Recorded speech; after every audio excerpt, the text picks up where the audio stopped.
Hey everyone, today we are going to talk about why we must all become digital citizens.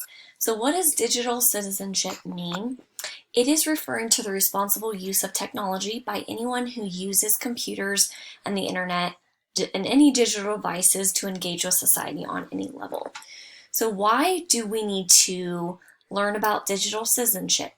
Well, we know technology, it is continuing to advance, and we are continuing to become more dependent on it for our day-to-day activities.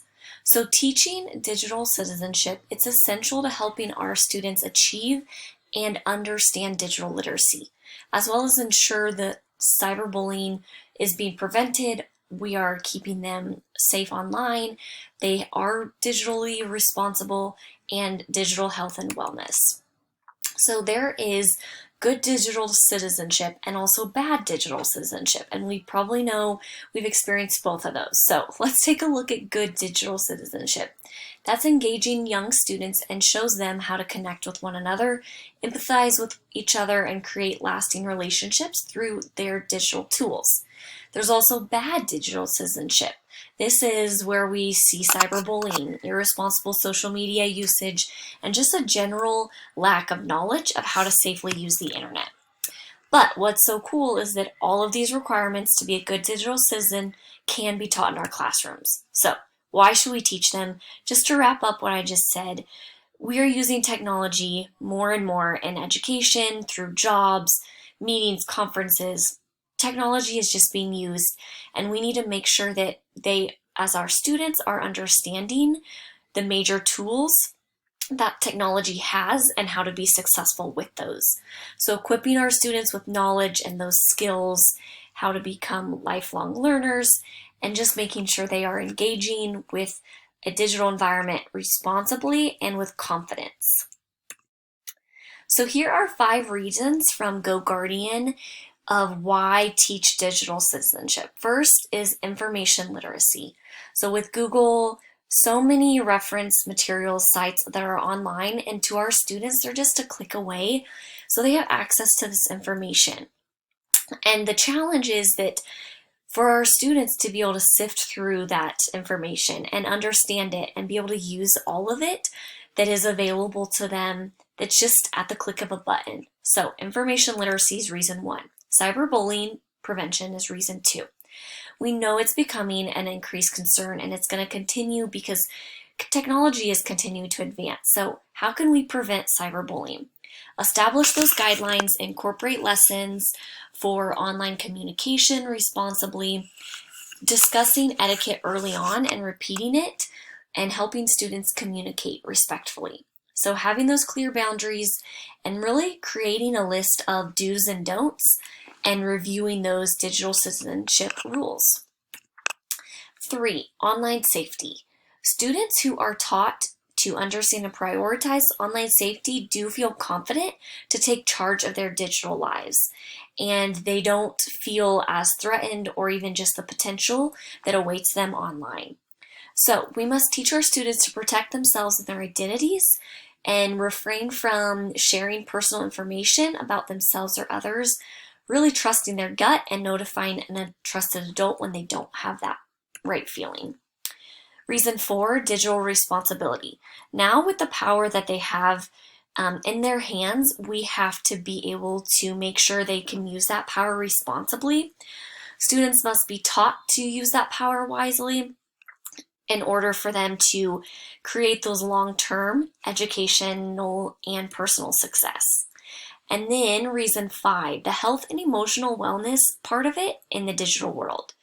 So there have been documented correlations between just the extended use of technology and the physical and psychological issues. In the spirit of educating, nurturing, and protecting students as a whole people, teaching student citizenship effectively must prioritize the health and wellness of our students. That has to be a conversation because our young kids are just being exposed to technology more and more, and if we're not including this piece of digital citizenship, then we're not preparing them like we need to. When to begin teaching. If you haven't heard of Children's Internet Protection Act, it is an act in order for schools that we receive E-rate funding. So, according to the Center for Digital Education, this federal government E-rate funding provides districts with discounts for services like the internet, and it's based on the percentage of students who come from low socioeconomic backgrounds. Now, with this Protection Act, there are two stipulations. Districts must have a filtered internet to protect students from harmful material online, and we must be Children's Internet Protection Act compliant, which means students must learn about internet safety during the school year.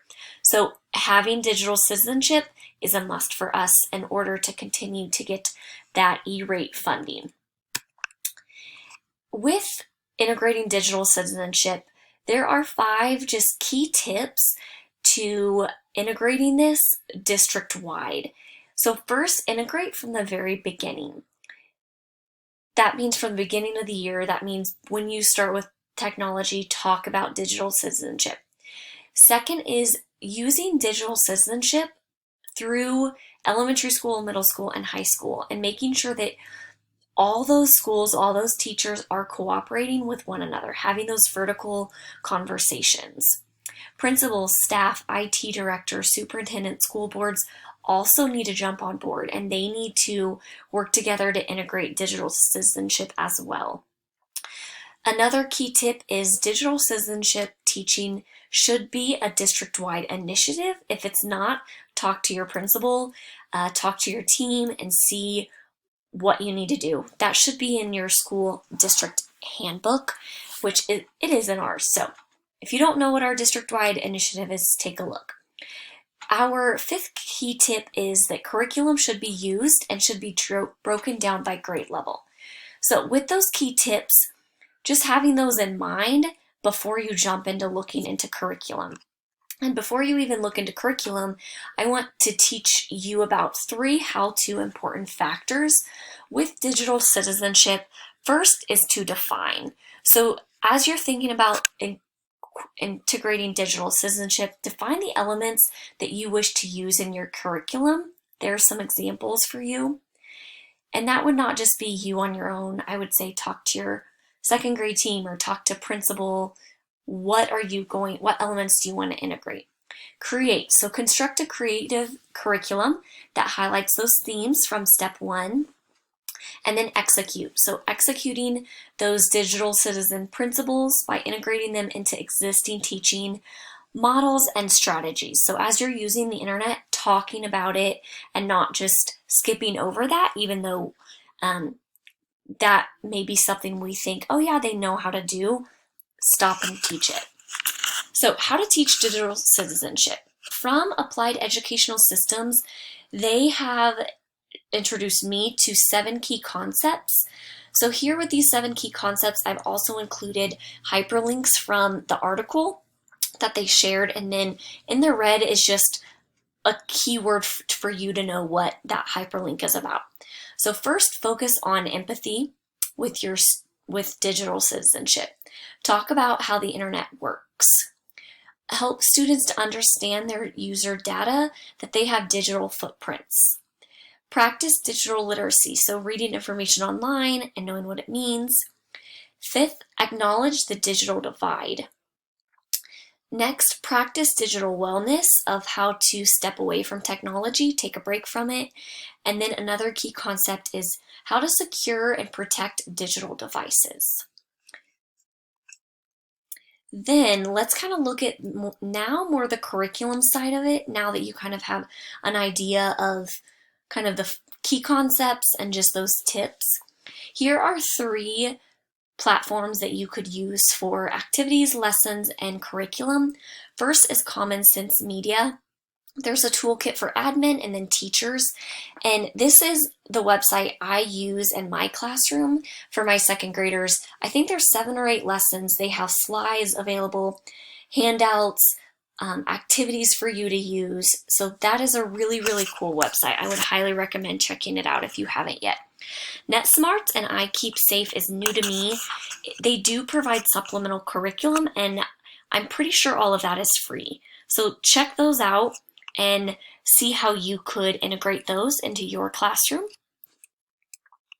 And then here are 5 others from the Go Guardian website that you could also look into. Google has created Be Internet Awesome. Microsoft has digital literacy curriculum.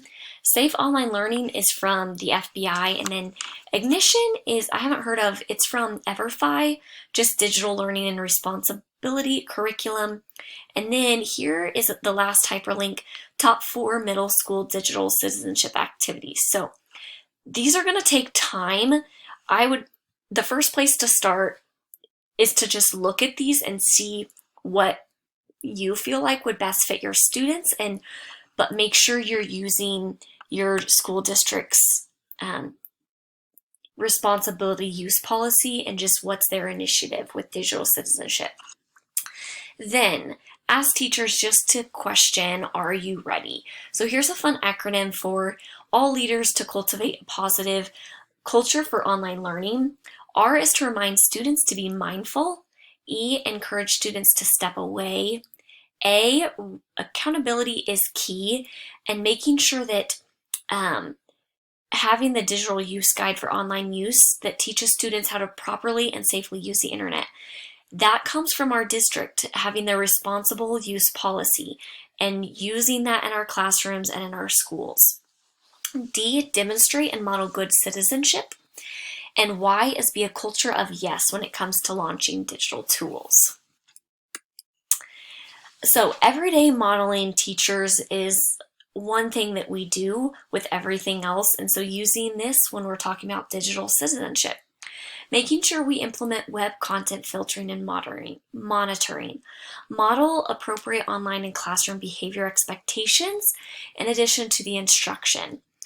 When you are using digital citizenship, make sure that it has to be taught, it's taught with intent and it's ongoing and it is consistent to make sure that it is successful. One good example that I found from Los Angeles County Schools, their initiative, they have a lot of just curriculum activities they use, and their focus was from the Common Sense media, so check that out. But again, remember, digital citizenship is more important than ever. Here's another acronym. I would share this one with my students, and the other acronym, READY, I would share just personally. So R is respect for yourself and others. So etiquette, students need to understand how technology affects others. A is access, not everyone has it.